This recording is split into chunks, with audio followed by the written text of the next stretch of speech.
Teman-teman, sebelum nonton jangan lupa ya, klik like, subscribe, and share.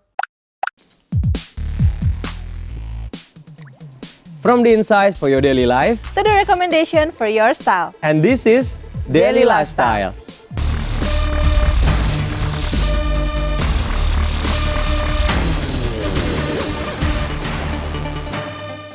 Hai viewers, welcome to Daily Lifestyle bersama aku Natasha Liotania. Dan aku Septa Andrian. Viewers, apa kabarnya nih? Semoga semua baik-baik aja ya. Viewers dan juga Caca, tahu nggak sih hari apa sekarang? Hari ini, nggak tahu hari apa? Aduh, Caca viewers ketinggalan ya. Nah, hari ini Ca, 1 Juni 2023 merupakan hari libur nasional dalam rangka memperingati hari lahir Pancasila. Nah, baru tahu kan? Nah, dalam suasana liburan seperti ini, kalau aku ajak jalan-jalan kamu nih, Ca, kira-kira kalau ke Sumatera mau nggak? Hah? Seriusan? Kita akan ke Padang, Sumatera Barat. Wah, aku itu jatuh cinta banget dengan keindahan alamnya, seninya, budaya Minangkabaunya, serta yang nggak mungkin lupa dengan kulinernya dong. Seperti rendang, dendeng balado, aduh semuanya menggoda salero. Ayo atuh, sekarang yuk. Caca semangat banget viewers ya kalau diajak jalan-jalan ya. Tapi Ca, kali ini kita bukan wisata secara fisik ke Sumatera Barat, tapi kita wisata mata dengan melihat wastra khas Minang berupa kain batik, yaitu kain batik Tanah Liek. Karena ternyata nih Ca ya, kain batik itu tak hanya ada di Jawa tapi juga terdapat di Sumatera, khususnya di Sumatera Barat. Oh ya, aku baru tahu loh kalau di Sumatera Barat itu juga ada kain batik. Kira-kira apa ya yang membedakan batik Tanah Liek dengan batik lain dari Nusantara? Jadi penasaran deh, gimana kalau kita langsung aja simak sama-sama informasinya berikut ini.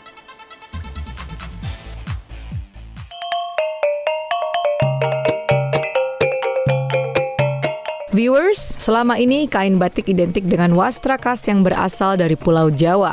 Tapi faktanya ada juga kain batik dari daerah lain di Nusantara. Kain batik Tanah Liek ini salah satunya.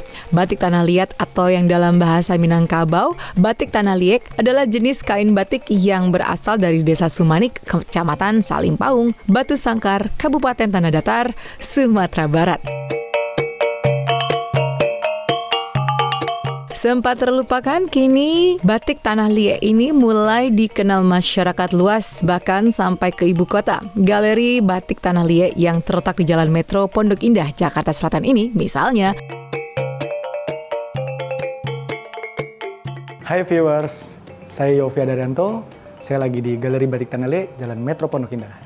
Mau ngejelasin produk batik Tanah Liek, batik khas Sumatera Barat.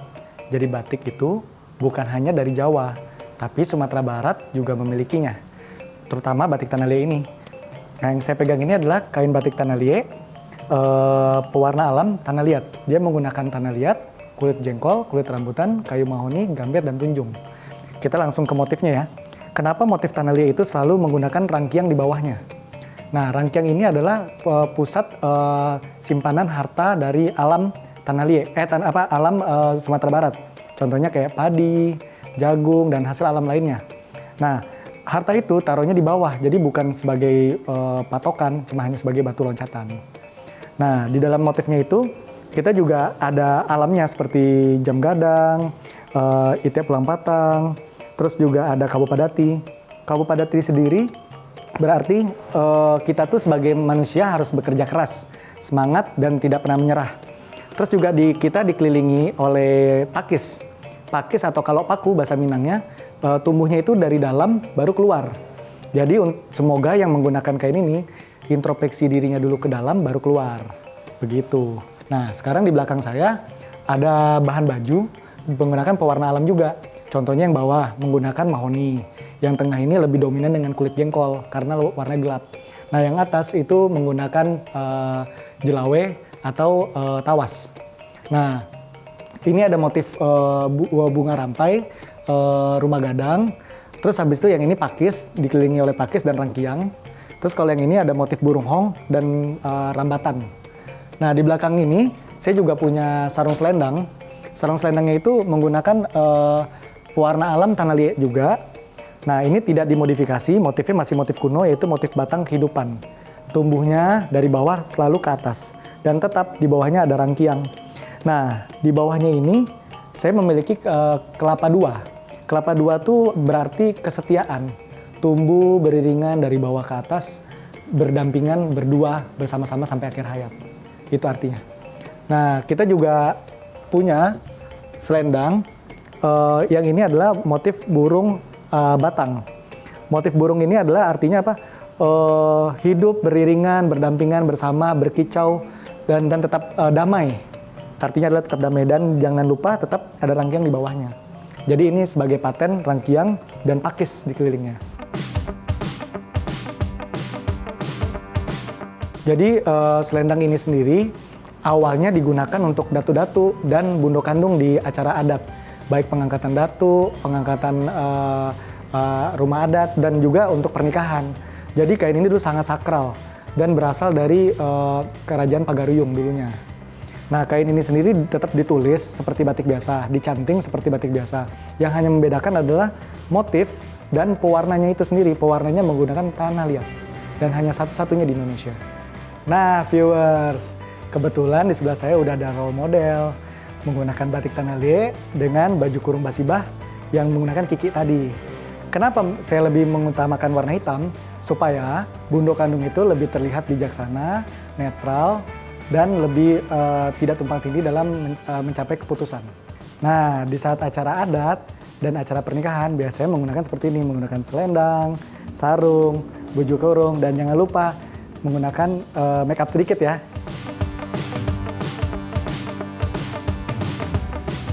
Nah, viewers, ini yang mau dijelasin tadi.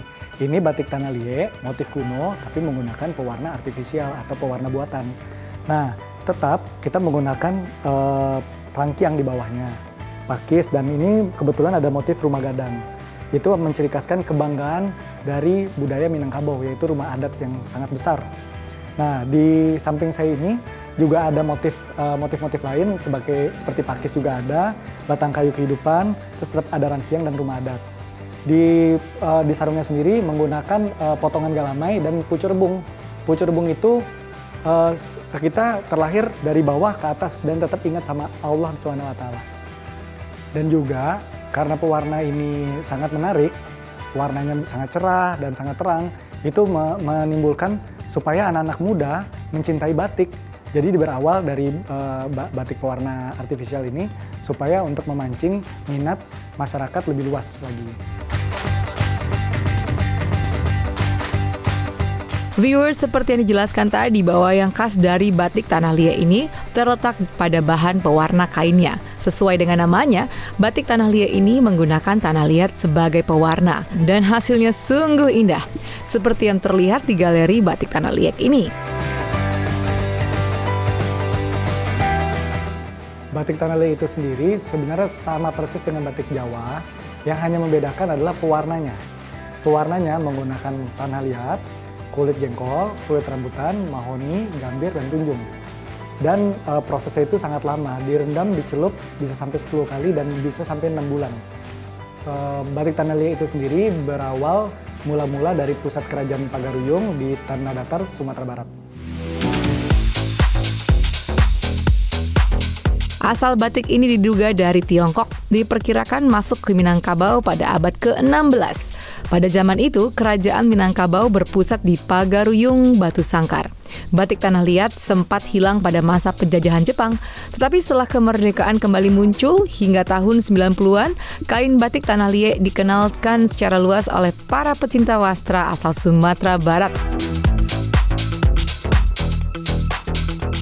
Nah, waktu tahun 90-an, waktu acara adat di Nagari Sumaniak Batu Sangkar, acara pengangkatan datu, waktu itu ibu saya melihat kok budayawan dan para petinggi-petinggi adat kok menggunakan kain tanah liat yang sudah bolong, sudah rusak, dan sudah tidak layak lah sebenarnya untuk dipakai. Akhirnya timbul untuk memproduksi lagi atau melestarikannya lagi.